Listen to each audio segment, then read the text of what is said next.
here, and a warm welcome to the Blether with me, Gary. And me, William. It's great to be back with you once again to chat about all things Scottish country dancing and everything related to it, really. Yes, absolutely. And a huge thanks to last month's guest, Paul Anderson, for telling us about his career playing the fiddle and the exciting project to commemorate that great composer of tunes, dance teacher, and performer, James Scott Skinner. Yeah, James Scott Skinner, what a man. And it was wonderful to hear Paul playing some of those tunes too that we all enjoy dancing to. But today, very specially, we're heading to Sydney in Australia to meet two gentlemen who are going to tell us all about something with an interesting title, Scots on the Rocks. Yes, sounds very exciting, William, and it's a warm welcome to Michael Darby and Robert Davidson. Hello, chaps. Thank you. Hello, Yeah, thank you for having us.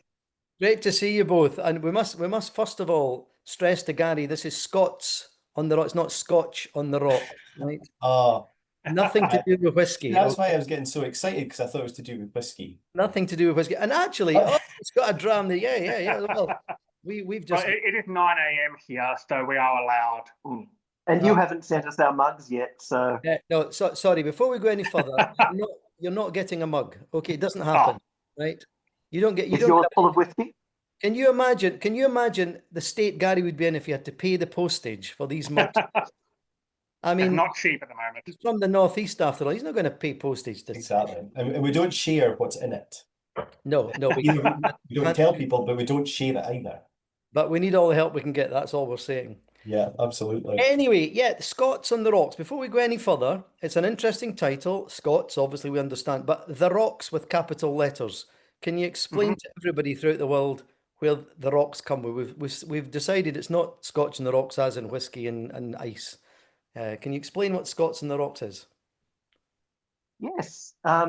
Sydney, when it was first colonised by the British, mostly the English, settled in Sydney Cove, and an area immediately to the west of Sydney Cove is a fairly rocky sandstone promontory, and that became known as the Rocks. When Scots on the Rocks kicked off in 2002, we were at a little school that overlooks the Opera House in Sydney on Observatory Hill in the Rocks. And so we actually incorporated our name as something bland, Scottish Country Dancers Inc. But we adopted and registered the trademark of Scots on the Rocks because we were Scots and we were in the Rocks area of Sydney City. Brilliant. And it's such a much better name, Scots in the Rocks, isn't it? Yeah, we were lucky. I mean, if we'd been in Parramatta, Scots on Parramatta just doesn't sound the same. Not as catchy. And of course, Gary, we've both been lucky enough to be with them and join these chaps and dance in Sydney when we've been there, which has been great to see what actually happens. Yeah, absolutely. Not had the chance to be at the Scots in the Rocks classes, but definitely with both of you Well, at the winter Something for school. next time when you come to Sydney. Next time, absolutely. But you're both Australian natives, is that right? Yes, So how we are. did two guys from Australia get into Scottish country dancing? Well, you started first. I started in 1995. An old friend of mine that I'd known since school days, whose dad was a Scot, got into it because the lab manager where she was a Scottish country dance teacher. And so she was patient zero. She got me into it by just wearing me down. You'll enjoy this. No, I won't. I can't dance. You'll enjoy this. No, I have two left feet. You'll enjoy this. Oh, if I go with will you shut up? Please just shut up. Well, she hasn't shut up, but I haven't stopped dancing. But she has. Oh, she stopped dancing, but she's never shut up. Yes. Now, She stopped dancing after 6 months. Robert started. So when he started, she just drifted off and did something else, and Robert kept going. Oh, and then she had children. Mm-hmm. But that sort of gets in the way. We don't have creches here, and we probably should. Something to think about. This is what I'm going to love about this. This is Australia, straight talking, no messing. Absolutely terrific. Michael, what about you? Well, the story that I tell everybody is that I met Robert, we started dating, and he told me if I didn't take up Scottish country dancing, he'd dump me. So that's not quite true. Not quite true. But what happened was Scots on the Rocks was running a beginner's course about maybe 6 months after Rob and I had started dating. and I thought I'd give it a go. And I actually had my first Scottish country dancing lesson on my 30th birthday. So that's how I celebrated turning 30, by having my first Scottish country dancing lesson at Scots on the Rocks on Observatory Hill. There you go. So now we can tell your age. That was only a couple of years ago. I was going to say that, yeah. Funnily enough, I spent my 30th birthday in Brisbane. So there you go. Oh, there you go. Not dancing, but and if I had said to my wife that if she didn't take up dancing, that I would dump her, there's no way we would be married. Oh, she would just have dumped you. She would have dumped me first. Yeah, absolutely, absolutely. But no, that's great stories, and you said, Robert, about the English basically founding Australia, but of course after that the Scots have been running it ever since, haven't we? Really, it's Well, that's what we do. Scots That's what we do. Yeah, the Scots move in and they're everywhere. You don't notice the diaspora because it's not like the Irish in Chicago where they've totally usurped the culture and they're horribly visible and drop green ink into things. The Scots here, everywhere, getting into everything, and yeah, they're just part of the fabric. But we had Scottish balls in the 1820s with Governor Macquarie. So there was Scottish dancing long before the society in Australia in the colonial times. And in the rocks. But isn't that the thing about Scotland and the Scots? It's wherever they go, they don't keep it to themselves. They want people to join in. And that's Scottish country dancing, Scottish music. The Scots at a party, come on and join us. We don't care who you are. We don't care who you are, what you've done, just come and join in. And I think that's a huge strength in the cultural aspects of Scotland that maybe no other country quite has. So, yeah. And we've been fortunate in Australia too, from Scottish country dancing, other dance forms have come out. So colonial bush dancing, all sorts of other things have come from that early Scottish country dancing that was introduced into Australia. So the dancing has just evolved and gone all around Australia. Yeah. And the two of you have gone all around the world as well, dancing, haven't you? As far as we can. I mean, it's all a matter of time and money, but we've been lucky enough to dance in Scotland, in the US, in Malta, Paris, on top of Mount Etna. Yes, Germany. So we've been able to, and that's the wonderful thing about Scottish country dancing, is that you can go anywhere in the world and you find yourself alone or together alone in a city. You look up the local Scottish country dancing group, you go to the class, they welcome you with open arms, and they say, how long are you here for? Oh, you must check out this, or there's an exhibition on, or do you need a lift home? We'll make sure you get home safely, or do you want to go out to dinner afterwards? There's always that very welcoming second family aspect of Scottish country dancing when you're traveling around the world that really is quite unique. Yeah, it's very much an instant family, complete with the mad uncles, of course. Yeah. I mean, that's the thing. That's the family, isn't it? That's what Miss Milligan called it as herself, our international family. And it's absolutely true. And you're right. You're never alone, because, and another thing, before we go on to Scots and the Rocks, I was just looking up, RSCDS in Australia and so on. And I think in Sydney itself, you can dance you can dance every night of the week. I think there are classes and groups every night of the week in Sydney. That's incredible. That's absolutely amazing. And all doing very, very good. Yep, there are classes spread out everywhere. Of course, Sydney's quite sprawling. So from the very top where the Northern Beaches class is to the very bottom where Wollongong class is more than 100 kilometres. Yes. And from the city out west into the mountains where Blackheath class is, that's probably another close to another 100k. So it's a very sprawling city, but lots of people travel. There are people who dance with us on Tuesday who will dance Friday afternoon or Friday evening, Monday evening, Wednesday evening. So yes, we spread ourselves around. And even when we run events, maybe a social or a workshop, we'll have people who may be driving 2 hours to come to it each way. So we don't think much of travelling in Australia. You might notice that we are very spread out, a bit different to the United Kingdom, where it doesn't take long to get anywhere, and some people refuse to go more than 5 miles. But in Australia, we're happy to travel a couple of hours for a good Scottish country dancing event. Yeah, and we tend to measure distance in time rather than distance. So I honestly couldn't tell you how many kilometres it is to Canberra, but it's a 3-hour drive, and we happily do that for their workshops and their ball each year. Which is great, and each area supporting one another, which is all what it's all about, isn't it? So coming back to Scots on the Rocks, 2002, I think you said there that it was established. What's the purpose of it? Well, originally it was a dozen of us who'd been dancing in the city and wanted to keep it going. We had what we thought were some good ideas. So we met in an office in the city, threw $50 onto the table and said, we're incorporating, we're renting this school hall, and we're going to dance as best we can and get as many people in as we can. And it started from there. We didn't have Ceilidhs, we didn't have beginners classes, we had us, but we had social events and we had teachers come in and teach workshops. So we were getting the training while running things very informally. And it slowly grew from there because I think we were pretty friendly and welcoming back then.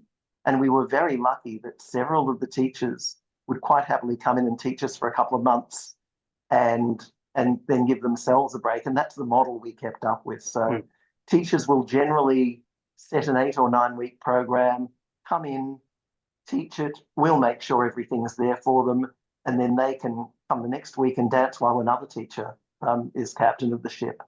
And that's been a model that's been really good for us because we get the diversity of teachers, really good for the teachers because they don't stress out about an annual program, or many of the teachers here are the only teachers for their own clubs. So they will be there every night, a heavy commitment. Quite often they hire the hall themselves, they bring in their own equipment, which is horribly unfair in this day and age. So we try to make it easy for the teachers because we love them and they also volunteer for us. We don't pay them. But what we do is at the end of the year, we invite them to a Christmas party and they're +1, and they also receive a gift voucher of a monetary amount to compensate them for the time that they've taught at Scots on the Rocks. So I know some classes use a model where a teacher gets a percentage of the subs that night, or they get a certain amount, but we just treat all the teachers equally, regardless of whether they taught 2 months or 2.5 months of the year. We invite them to the Christmas party, they're +1, a gift voucher as a thank you. And also, as Robert said, that particular model we followed allows us to operate for 50 weeks of the year. A lot of other dance groups, because it's only one teacher or one person running it, when they go on holidays, everything shuts down. So it allows us to keep everything going. And Scots on the Rocks isn't just Robert and I. Scots on the Rocks is a committee of volunteers. So if we're not around, there are other volunteers that step in and run things. So we can go on holidays and know that everything's still running smoothly and running like clockwork because we've got a set formula that people follow, and all the equipment's available, all the bookings have been made.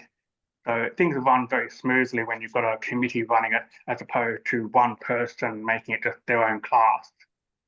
I think that's fantastic. I think the business of the teachers as well is a really good point because, over the years, we know that, a teacher will take a whole year of the class. And, well, dare I say in Scotland, sometimes it became their class. And then that became a problem when the committee decided to change the teacher. I'll not go any further than that, but that's, we suffered in a lot of places for that.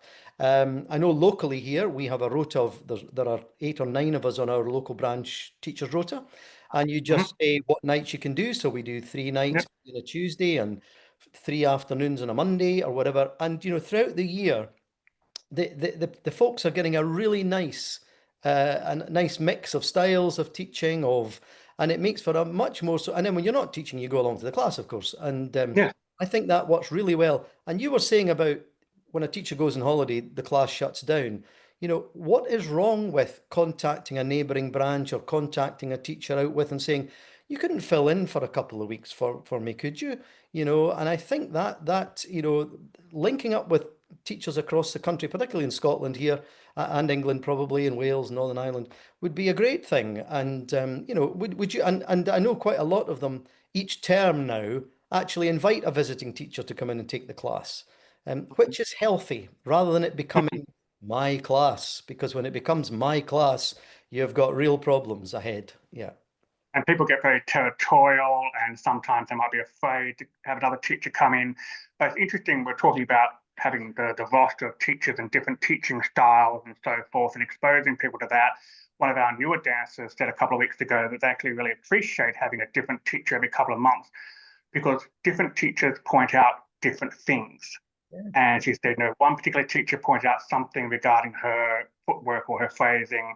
Another teacher helped her reinforce a particular formation that, for whatever reason, it just wasn't clicking in her brain. But then when this particular teacher explained it in a certain way, light bulb moment, it works. Yeah. Yeah. For some things, I can still hear teachers in my ear saying it's done this way, and thinking, yeah, that's right. Yes. Yeah, I can do one of Jan's tournays. Absolutely, it just gives you that different perspective, isn't it? And everybody learns in different ways. So getting different ideas coming forward from different perspectives and different teachers, I think is really beneficial. But one of the things, I think, Robert, you said it's you have it as an informal place. The classes are informal, the socials are informal.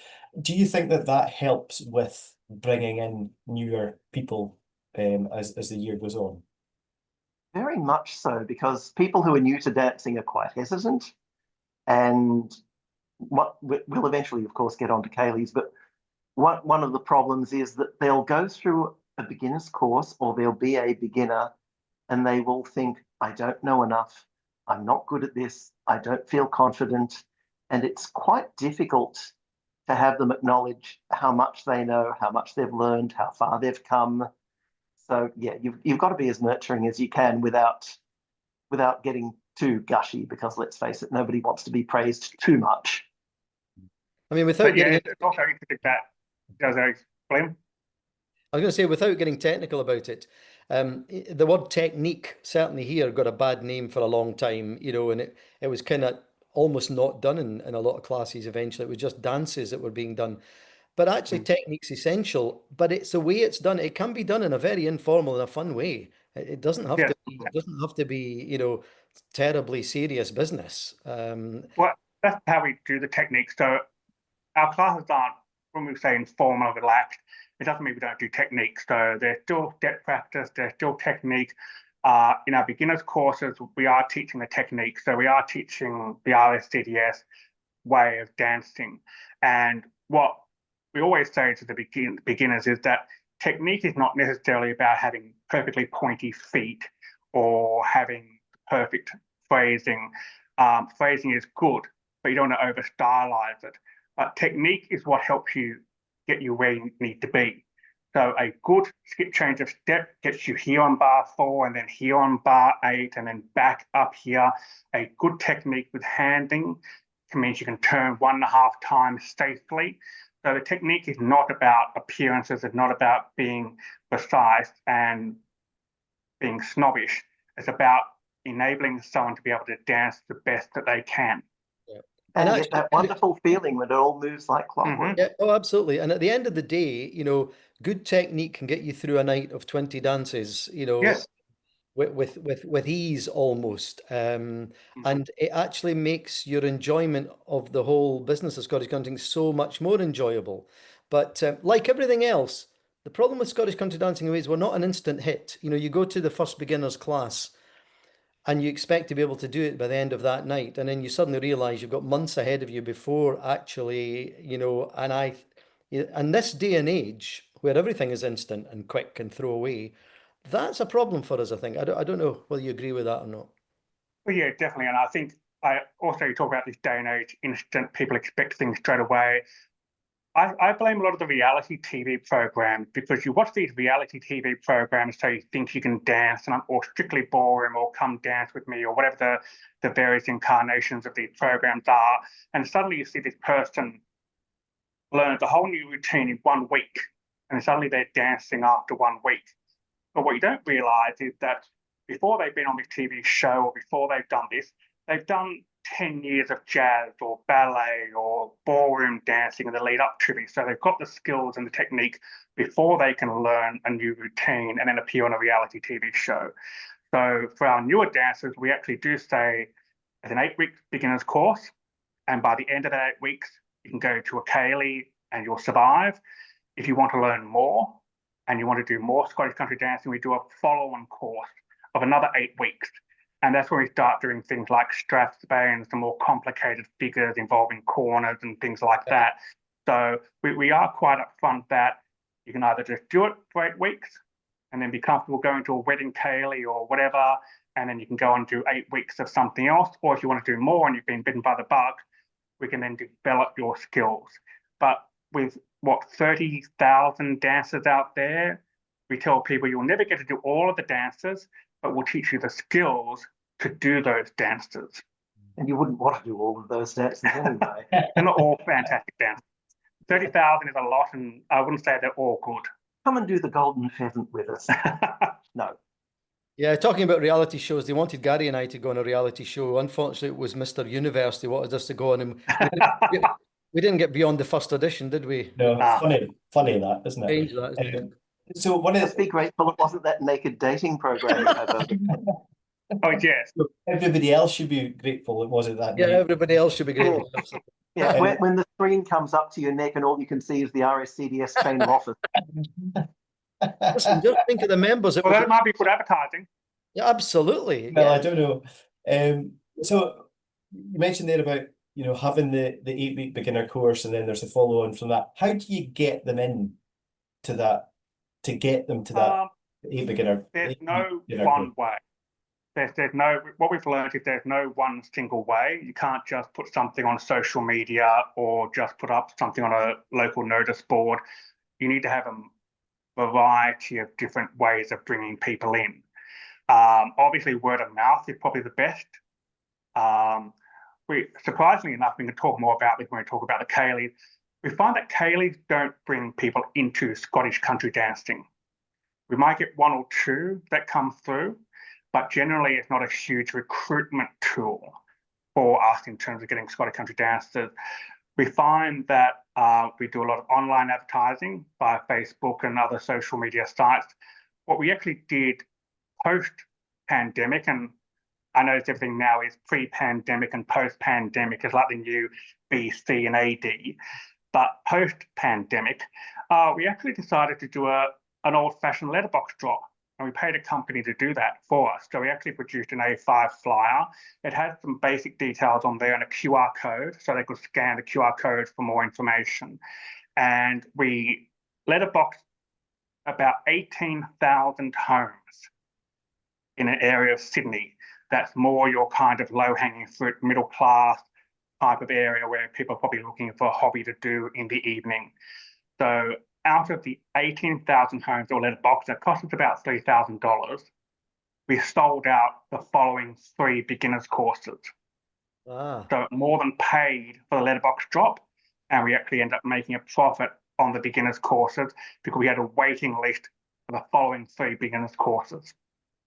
And how many have most of them stayed on? I mean, what kind of percentage will have Varied success.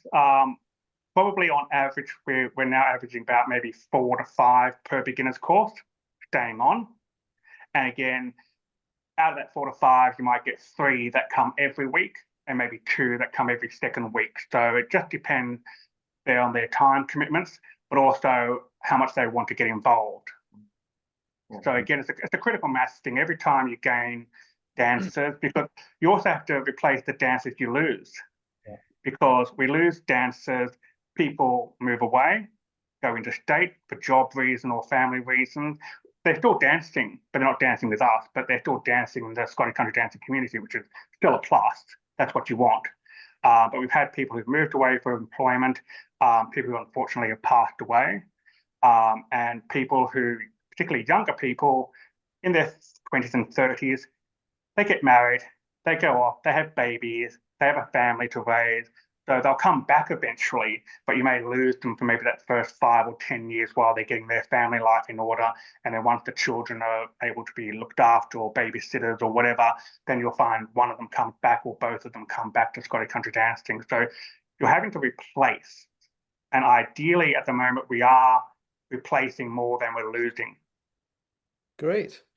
It's amazing, although, how many people you need to target to be able to bring in those full beginners courses, though. You're speaking about tens of thousands It's a of big people. funnel. Yeah. It is a big funnel. The numbers game. So Yeah. you may get 35 come to a beginner's course, 20 go to a follow-on course, and 5 come to the regular class. And you just have to keep doing that over and over again. And again, some people come and say, I had a great time learning about Scottish country dancing, but now I'm going to do 12 weeks of learning German Yeah, at the local community college. And that's fine, because every person who's learned Scottish country dancing, whether it's through a beginner's course or coming through a ceilidh, is one more person that knows it does not involve swords. Yeah. But the thing is too that you know, these are 5 people you wouldn't have got any, you know, normally had you not done that. And you know, I think, Gary, you and I would encourage branches, if they've got a spare bit of cash or whatever, you know, gone are the days where a poster in the local shop or whatever does it. It's going to require us all putting our, you know, shoulders to the wheel a bit and trying these things and putting a bit of effort and spending a wee bit of our branch's money, if we've got any, in this outreach thing, because, you know, certainly in some parts of the world, the rainy day has arrived. It's drizzling a bit, and we need to be really doubling our efforts to get folks in to this wonderful. We know it's a wonderful pastime. We know the health benefits. We know all that stuff, and it's just convincing people to come along and get the bug, and we're there. But yeah, go on, Gary. I'm just going to say also, you know, maybe not trying something once and then thinking, oh, that didn't work. You know, doing something once, you've done it the best job that you think, oh, that brought in heaps of people that time. Tweak it slightly, try it again. Often things don't work the first time, but they might the second or the third time. I think I said that in my speech at the AGM when I took on being chair, that, you know, as Robert the Bruce said, try again, because, you know, the first time doesn't always hit, but second, third, fourth might do. You mentioned ceilidhs, gents. Yeah. Take us through the Chaotic Ceilidh, which is a novel concept. Sounds like one of your classes, Gary. Sorry. I'll drink my tea and shut up. He was quite well behaved the last time he taught in Australia. And the after parties. And he was quite tolerant of our interesting Antipodean antics too. Another Blether, you can interview him for that. Chaotic Ceilidhs. We were looking for a way of encouraging our beginners to enjoy dancing without putting them into a social situation, an RSCDS style social situation where somebody would stand on a stage and dictate and tell them to keep their lines straight and tell them to keep their heads up and their toes turned out, and by that time you've lost half your audience. So we spoke to our favourite musicians, hired a hall and said, we're going to have a completely informal, impromptu night of dancing, make it easy. One of our teachers, Catherine Collins, who has since been to Chile and Manchester and is now in Perth, took the stage with Chris Duncan and Catherine Strutt and assembled a really good program, walked through, where our beginners felt so comfortable that one young couple even brought grandma from Hong Kong and she danced with them, not speaking a word of English and never having danced before. She was a hoot. Did very well. So, and we also had some external people as well, so friends of friends. So that particular first one was about maybe 60 people. And from then on, it just grew. We just kept running them 2 or 3 times a year. And then eventually we tapped into the Scottish crowd in Sydney, who eventually started coming along, and they bring their friends along. And it just became a very self-sustaining model, because person A would come and bring person B, then person B would come the next time and bring person C, then person C would come and bring person D the time after that. And it just turned out that person D was best friends with person A. So it's all very incestuous and very small world of Scottish country dancing. And it got to the point where we run 3 a year now, and we have a waiting list for each one because we sell out. Wow. So how do we get Scottish country dancing to be like that? That's the big question, isn't it? How do we get that enthusiasm to come? And it's all the things we've talked about already, isn't it? not an instant hit, not a, but it's about having fun, and that's the essential bit, and even Miss Milligan, I remember there's a video somewhere, you can all go and watch it. There is a video of Miss Milligan, I think actually in Australia, and she's interviewed afterwards, and she says, if I don't get a laugh in my class, I failed. Words to that effect. That's what she says. Yes. And I mean, she was from Glasgow, for goodness sake. She's bound to have a sense of humour. And Yes. we've built this kind of thing around the society, and we need to really watch that now, I think. But there's Miss Milligan herself. If I don't get a laugh in my class, I feel I've failed. So We've clearly And that's failed. really important too. You've got to have that sense of humour in the class. We actually find that, particularly for our beginners, we try to make the class as humorous as possible, not just to make it fun, but when you're a beginner, you're nervous, you're tense. And when you're tense, your muscles are tense. And if your muscles are tense, you cannot dance in a fluid way. But if you laugh, have a good joke, you relax, the muscles relax, and then they can start dancing better. So one of the key things to do in a beginner's class is to make sure, have a couple of jokes, make sure people are feeling relaxed, but when they're relaxed, they can dance. And Michael, we've been very lucky. Our beginner teachers have all had quite a good deal of charisma. Some of them have had wicked senses of humour at times. So it does help. Any tension is dispelled by the way they teach. We've been quite lucky. Sydney does have a teacher shortage. If anybody wants to migrate to Sydney, we love them. And musicians. I'll tell you what, Gary, I'll pay your fare. Yes. I think my wife would pay my fare as well. Get rid of me for a while. Yeah. But no, and Michael, I think you said earlier before we came on here that you have a statement that you put out. Yes. Yeah.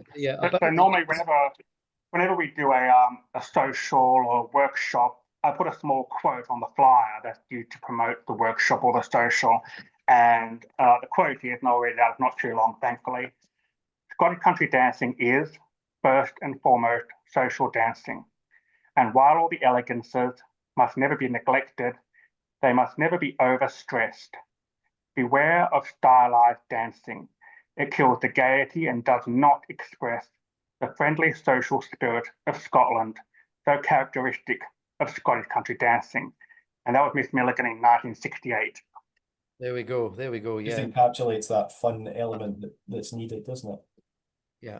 And I think that's part of it. We must never, ever forget, I keep saying this, that we're also in the leisure and recreation business as well as educational. We really must get back to a bit more of the leisure, recreation. We're providing people social time. They're choosing to come to us. They don't have to come to us. And I think, without losing, as we spoke about before, the technique's important, all of that's important, but it can be done. It can be done in a very, and the society maybe wrestles with this, but I think looking ahead, we are aware of that now. And I know that we're going to be looking at things to see how, when we're training teachers, that we don't forget there's an element that they need to know about, which is the leisure, recreation, the fun bit. And I think that's so important, Gary. What do you think? Yeah, absolutely. That sociability as well, of just being with other people. Michael, before we come on to the call as well, we were talking about the kind of the finance, the boring bit of finance and how Scots in the Rocks works as well. But you said something very interesting about external income. Yes, so the Chaotic Ceilidhs, as part of being our way of promoting Scottish country dancing, and before I move on to the finance, the dances we do in the Chaotic Ceilidhs are assiduous dances. So we might modify them slightly. So we'll do something like the Flowers of Edinburgh with a 3-couple process in a 3-couple set. So they keep going to the foot of that set. So we do Petronella, Flowers of Edinburgh, other dances. Some of the kids' book dances. So Rabbie's Reel, the Dune. Right, People love them. So that's actually interesting, because people here would say, oh, a Ceilidh, so it'll be the Dashing White Sergeant, the Gay Gordons, you actually do we do a couple of those to keep people happy. You do Scottish country dances at the Ceilidhs. Okay. So we mix it up. We do the Gay Gordon and the Dashing White Sergeant because everybody wants those, and that's the traditional Ceilidh dances. But we avoid things like, Canadian barn dance and Sir Bernard's waltz, and we actually keep the energy up by doing the RSCDS dances, but we'll modify it in a way that gets you to the foot straight away. We don't do 3-couple dance and a 4-couple step with progression, but people walking off the street don't understand that. You do it so that you can get people to go to the foot of the step, and you do it 6 times through or 8 times through. So that's another way we actually keep the Ceilidhs. So they're not your traditional Ceilidhs. We actually do, it's kind of like a hybrid of RSCDS and Ceilidhs. And Really? But I yes, think an important and thing you said there, Michael, yeah. as well, is that you keep the energy up. Yes. I suppose that's where the Gotta keep chaotic the bit energy comes up. from. It's not that everybody's going wild everywhere, but it's the energy is what the chaotic bit is. Yeah. So coming back to your original question about the finances, so the Chaotic Ceilidhs make Scots on the Rocks money. So that provides Scots on the Rocks with an external income that doesn't rely on our membership. So it does mean that if we want to run a workshop, or if we have a visiting teacher or a visiting musician, we've got those finances to maybe throw some money towards them to run a workshop, or to run a course, or to do promotional advertising or marketing that's not reliant on our members. And I'll just share the screen for a moment. I've got a little pie chart because everybody loves pie chart. Pie chart. Here we go, William. This is not a steak pie, is it? It's a This is the gross income for Scottish Country Dancers Inc., aka Scots on the Rocks. The light pink is members. So that's the membership fees and class money and all that sort of stuff. The next blue is non-members. And the darker blue is other, like bank interest and maybe sponsorship or donations and things like that. So that's the gross revenue for the past 3 years, from 2023 to now. And if you look at the net figures, so after all of our expenses of running our events and running the classes and buying equipment for the class and hall hire and all the other sorts of things we do, the net income showed that 2/3 of our net income comes from outside our membership. And the members is about 1/3 with the other. So we're not reliant on our members to be financially viable. We get the money from outside, and that outside money can then be used to support our members, to keep Scots on the Rocks going, to keep it growing. So if we do have a lean year, like say suddenly we had 10 of our dancers move into state or something and we're losing our members, we're still financially viable to keep going. Yeah. And I mean, quite a number of your members, and presumably you will encourage them to be members of the RSCDS. Oh, We always do. Yeah. Always. Good. We always encourage people to become a member of the society, either through a local branch or the international branch. I'm glad they said that, Gary. We were going to have to stop this right now. I think we would have been in trouble. We have a standard blurb that we give to people regularly, and that's what you get for your membership is the warm, fuzzy feeling of supporting a worldwide organization that keeps you having fun. Yes. Great. That's a great statement. Fantastic. And it's annoying when I get annoyed when people say, what am I getting for my £35 or $50 or $60 or whatever it is? And I try to explain to people that the RSCDS is like an iceberg. You only see the top bit. Most people just see the top bit, which is the magazine or the latest book that's been released or some online newsletter they might get. They don't see all the work that happens underneath the waterline that keeps everything propped up. And one example is that for our beginners course, what we do is after each night, so after each week, we'll send out a newsletter to those beginners. And in that newsletter, we'll talk about, okay, tonight we did these dances. Here are some links to the Strathspey server. We looked at a particular type of step or formation.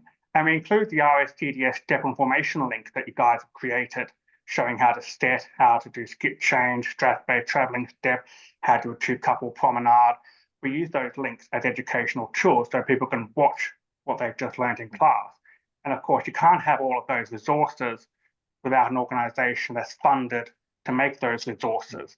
So that's where the money's going to, it's not just to produce a magazine. Yeah, thanks, Michael, for that, because as Gary will tell you, That's a question we end up having to answer all of the time, and that's exactly the answer. It's all the unseen work that gets done, music courses, teacher training, all that stuff that you can't see, that the RSCDS allows us to have this wonderful international family that we all enjoy. Yeah. I mean, yeah, go on, A Gary. great message to finish on, I think, there, William. Absolutely. We've kind of come to the end. Another episode that has just flown by.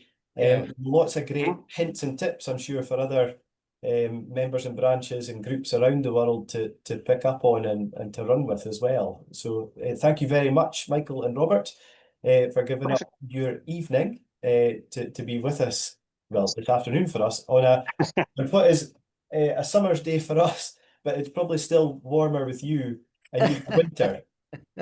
Yeah, and please say hello or thank you for joining us to that well-known Australian animal, the giraffe. I didn't realize Stamford behind us. Stamford. Stamford, that's his name. Oh, great name. Very well health trained. I hope so. Better than Robert. He's a lot better behaved than the dogs and the cats. Anyway, you haven't seen Gary excited until this moment, chaps. This has become a real thing because Gary gets to announce who we've got on next month, and he just gets great. such a Thank you. state. So just bear with us a minute while he does this. I don't know if this is one of the benefits of being chair of the organisation, but yes, I get very excited about who comes on next because I get to announce it. And next month we are Excuse me, it's only because I let you. I should pull rank, shouldn't I? So very excited, very, very excited that next month we have top musician Jim Lindsay joining us fantastic. next month, which is forward to very, that. very exciting. I know, we had to dig deep for that one. But Jim, well-known accordion player, dance band leader, has recorded many RSCDS publications and played all around the world. So it'll be great to hear about Jim's career and his experience of Scottish country dancing and with music as well. Absolutely. Looking forward to that. But listen, this has been great tonight, chaps. Yeah. Thank you so much. You know, our part of our international family, as you say, terrific. And keep up the good work. And please, both Gary and I have been with you in Sydney and all of Australia. Please give our love and best wishes to all the dancers in Australia for all the great work that they're doing. It'd be great. Yeah. For sure. Gladly. Thank you. Anyway, we'll see you all next month, folks, when we'll be joined by the great Jim Lindsay, as we say, for a good blether about Jim's career over many, many years and his relationship with the Royal Scottish Country Dance Society and Scottish country dancing. But in the meantime, it's a very goodbye from him and me. And it's a very goodbye from me and him. Bye-bye. Bye-bye.